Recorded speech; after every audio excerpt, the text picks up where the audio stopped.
본인은 틱 치료가 필요 없다라고 표현하는 경우들이 있습니다.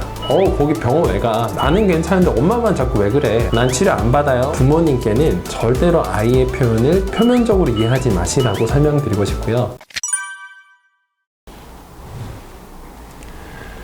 안녕하세요. 착한 의사TV 이승엽 원장입니다. 요즘 따라 중고등학생들 부모님들이 틱으로 인한 문의를 많이 하시는데요. 오늘은 청소년 틱에 대해서 설명드릴까 합니다. 연구를 살펴보면 틱의 첫 발현은 대부분 초등학생 때이지만 틱의 심각도가 가장 높아지는 순간은 중학생, 고등학생, 이 청소년 시기에 해당된다고 해요. 그래서 제가 틱을 가진 청소년을 치료하다 보면 크게 두 가지 케이스로 나누시게 되거든요. 첫 번째는 치료 동기가 전혀 없는 친구들, 치료를 거부하는 친구들. 두 번째는 치료 동기가 높은 친구들. 전자의 친구들이 틱을 후회하는 순간이 오히려 나중에 찾아올 수도 있어요. 우리가 성장하면서 입시나 군대나 사회인으로 진입하게 되잖아요. 이럴 때 틱이 나빠지는 순간 역시 나중에 찾아올 수 있기 때문이죠. 만약 아이가 누가 봐도 틱이 심하고 치료를 받아야 될 것 같은데 본인은 틱 치료가 필요 없다라고 표현하는 경우들이 있습니다. 거기 병원 왜 가? 나는 괜찮은데 엄마만 자꾸 왜 그래? 난 치료 안 받아요. 이렇게 표현하는 아이들이 있다면 대개의 경우는 자기 증상에 대해서 부정적으로 인식하는 경우들이 많습니다.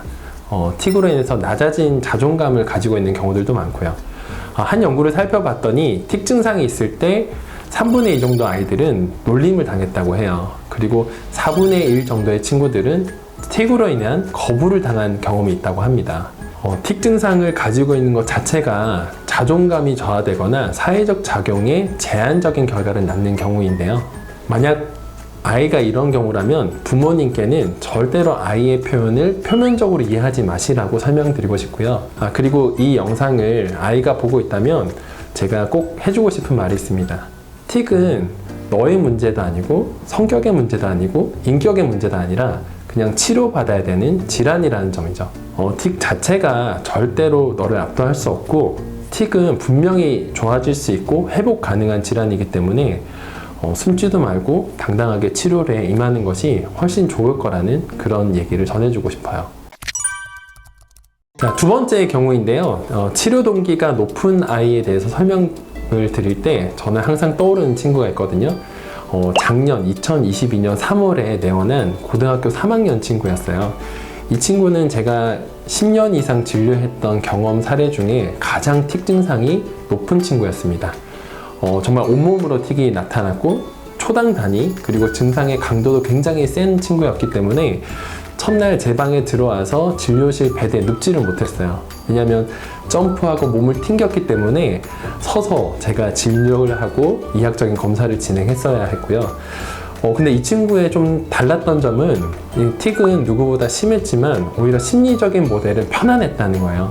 자기에 대한 부정적 인식도 없었고 친구 관계가 틱으로 인해서 나쁜 적도 없었고 아마 코로나로 인해서 한 3, 4년 정도 학교 생활이 정상적으로 돌아가지 않았던 것도 좋은 작용을 하지 않았을까 이런 생각이 듭니다. 이 친구는 치료 동기가 꽤 높았기 때문에 열심히 치료를 하면서 1년간 정말 증상이 많이 호전이 돼서 자신의 증상을 스스로만 알아차릴 수 있는 정도로 증상이 많이 좋아졌고 작년에 다행히 수능도 치르고 올해는 전자기기를 다루는 대학의 전공을 택해서 지금 열심히 재밌게 대학생활을 즐기고 있습니다. 중고등학생 때 틱의 치료는 절대 늦은 게 아니거든요. 우리 어떤 마음을 가지고 틱을 치료하는 것이 중요하다라는 걸 이 시간을 통해서 설명드리고 싶었어요. 아이의 틱으로 인해서 고민하는 부모님이 계시거나 또 그 친구가 지금 이 영상을 보고 있다면 이 영상이 꼭 힘이 되었으면 좋겠습니다. 감사합니다.